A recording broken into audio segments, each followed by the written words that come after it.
కొల్లాపూర్లో జరిగిన ప్రపంచ మత్స్యకారుల దినోత్సవం సందర్భంగా కొల్లాపూర్ ఎమ్మెల్యే మంత్రి జూపల్లి కృష్ణారావు ప్రసంగిస్తున్న దృశ్యాలు.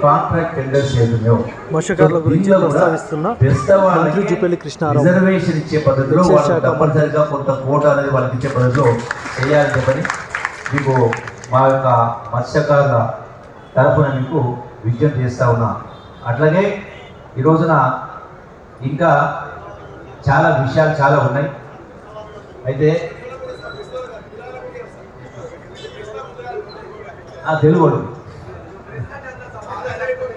ఓకే, తెలుగు వాళ్ళు మత్స్యకారులకు చేసేటువంటి అది కూడా ప్రయత్నం చేస్తాం. రెండవది 100%, ఎందుకంటే రిజర్వేషన్ సంబంధించి రాష్ట్ర ప్రభుత్వము గౌరవ ముఖ్యమంత్రి రేవంత్ రెడ్డి గారి నాయకత్వం నాడు బీసీలకు అందులో ముదిరాజులకు కూడా భాగస్వామ్యం కాబట్టి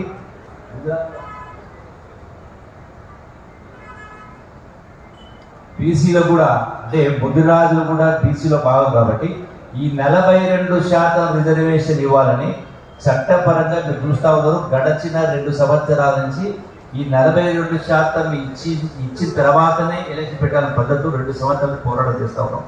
అసెంబ్లీలో తీర్మానం చేయడం జరిగింది. అంటే బీసీ కమిషన్ ఏర్పాటు చేసి మొత్తం 80,000 మంది ఉద్యోగులు పెట్టి ఇల్లులు తిప్పి సర్వే చేయించి ఆ సర్వే నమోదు చేసి ఆ కమిషన్